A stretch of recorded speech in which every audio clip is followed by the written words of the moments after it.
And I screen like hundreds of films every year. And I just watched this one that just took me back like 40 years from my own youth, 1970s protest movie, you know, with a lot of my heroes involved. And it was just, so it never leaves you.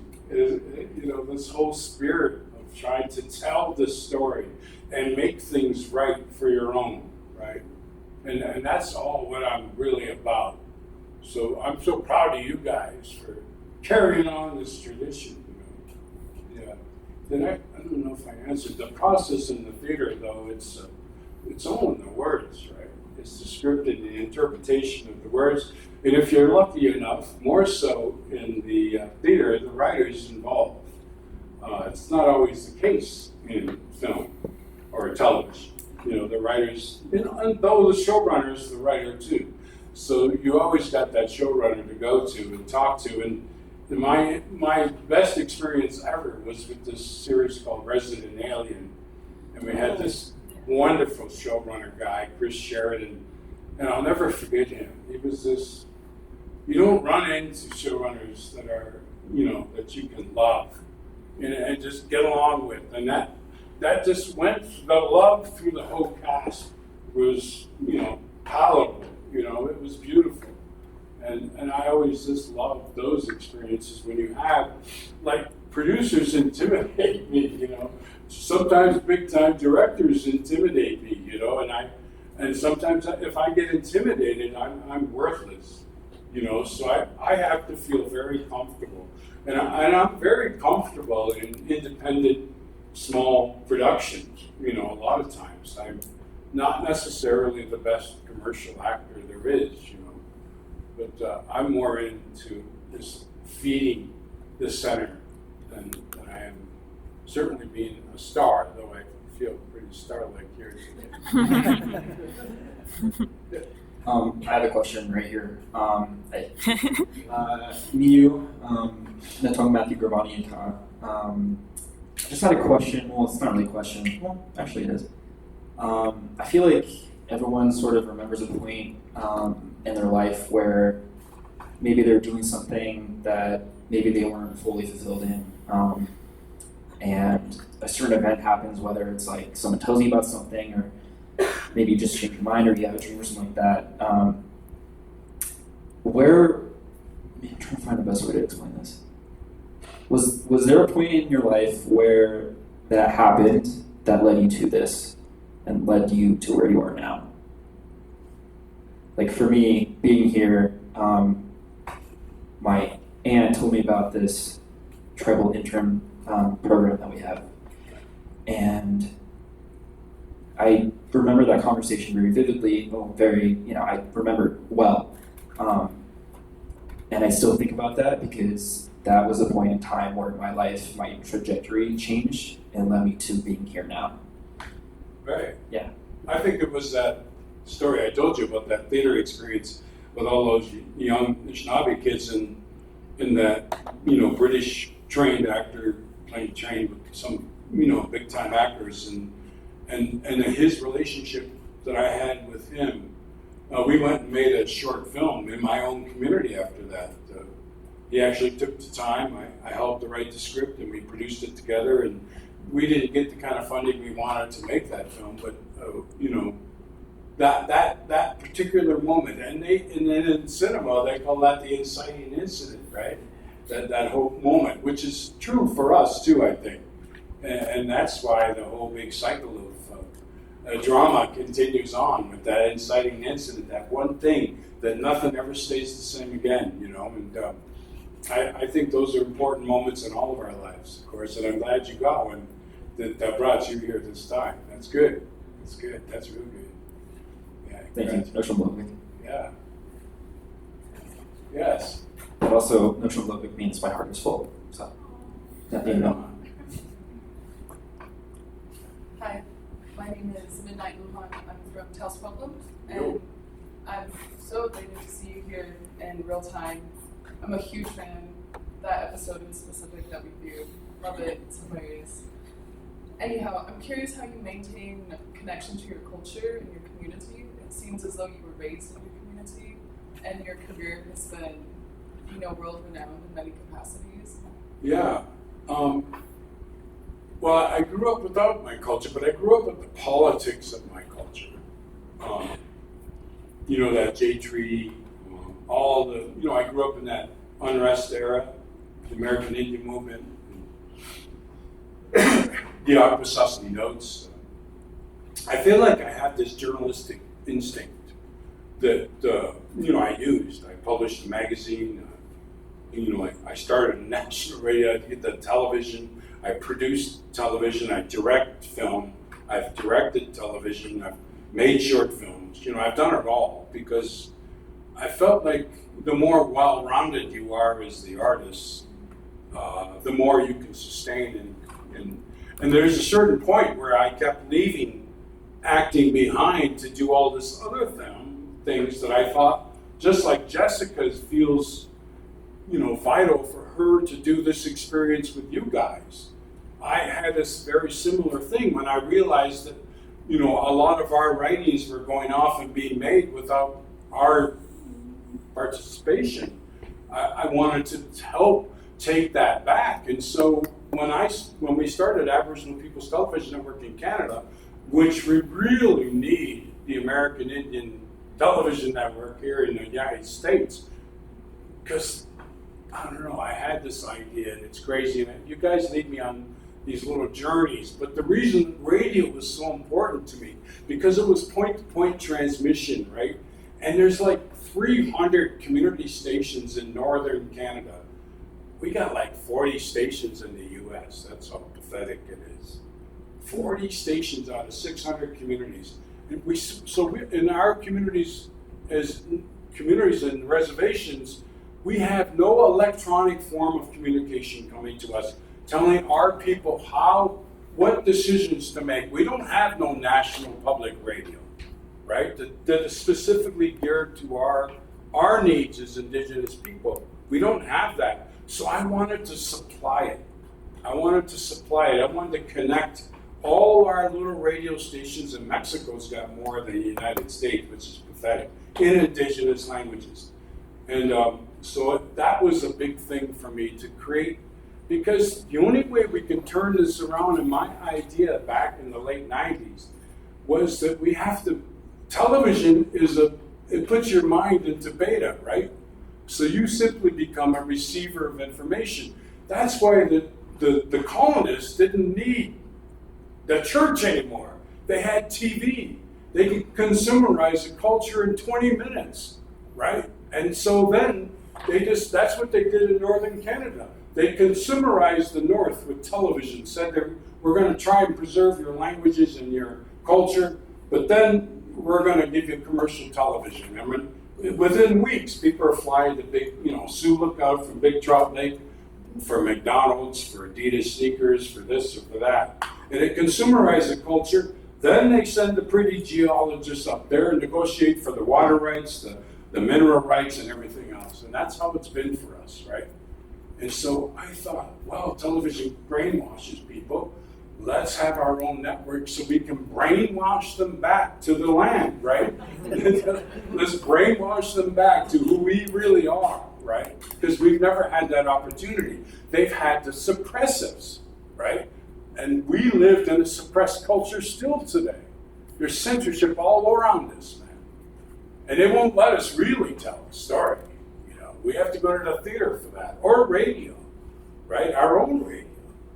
So those are some of my theories that, I go in deep on any cultural language I have to study as best I can. I butchered Hopi back in 1990, but, I learned from that. You learn from every experience. So languages and cultures are everything for us. And it's important. I went back and studied my own language.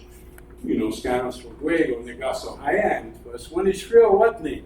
No, it goes, Guaidiso, it's a beautiful sunny day. Thank you so much, creation, So it's just, I don't know, it's everything to me, and how we can preserve it, and how we can help people understand their place in the big world. I think we have a better idea than the rest of the world about Indigenous people we have an idea about how to sustain on this planet forever, right? Not have an end, like whatever the Bible says, the Revelations, it's got an end, and we're playing it out, and it just bums me out.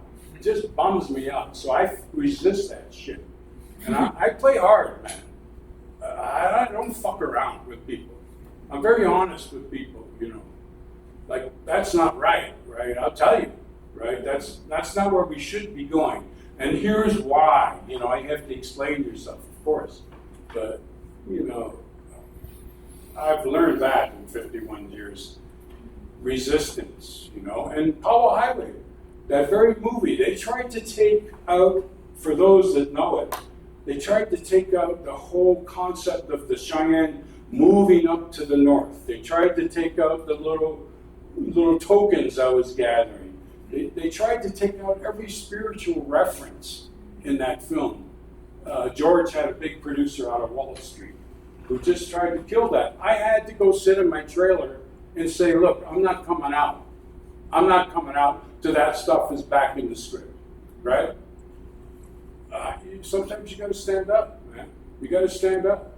And if you got control of the whole thing, then you don't have to stand up. Thank God for Sterling Hartzell, right? That guy's standing strong. I just worked again on that show. I just love working in that environment where it's native controlled, right? And it's ours, man. That's ours. And that means a lot to me. Now I want our own network. And it's up to you young folk to go get it, right? Now we got that one in Los Angeles called, it was FNX, right? So they got, we can see it on here in cable, right? Channel 369 or something. So, we just got to spread that love out more and more. And you guys are making the content that makes a difference.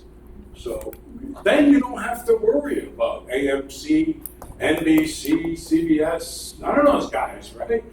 That's what the value of APTN is.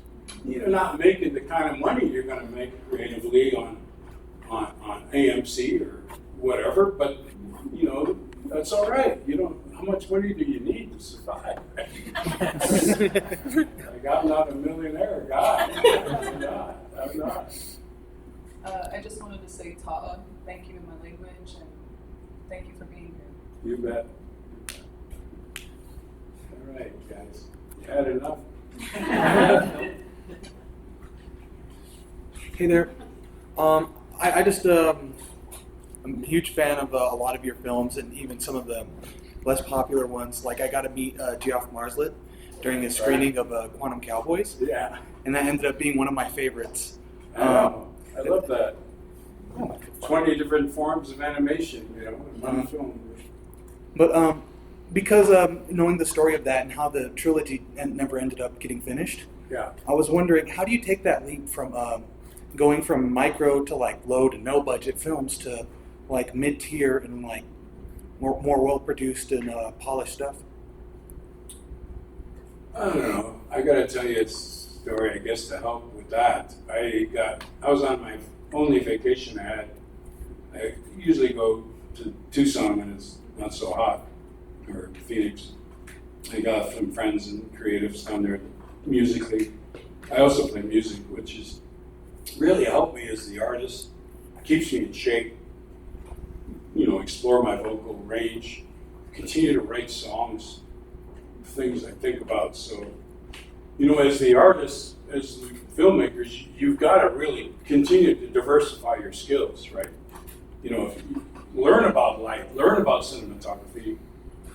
Directors be actors so that you can direct and know how to pull or say that just one word that's going to make a difference. So, but recently I got hired. I do auditions still, and I got hired. I didn't really want the job.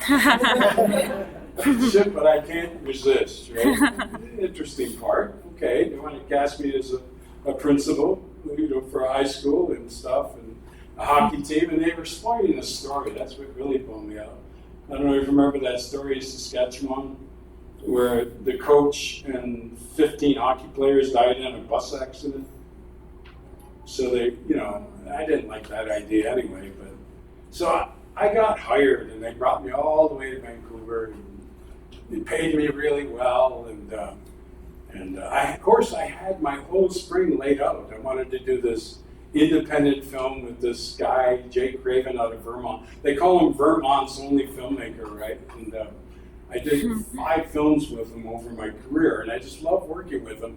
He gets guys like you, students, as his crew, 40 students, 42 students, and then he's got keys that are professionals, you know, the DOP and everybody, the main ones.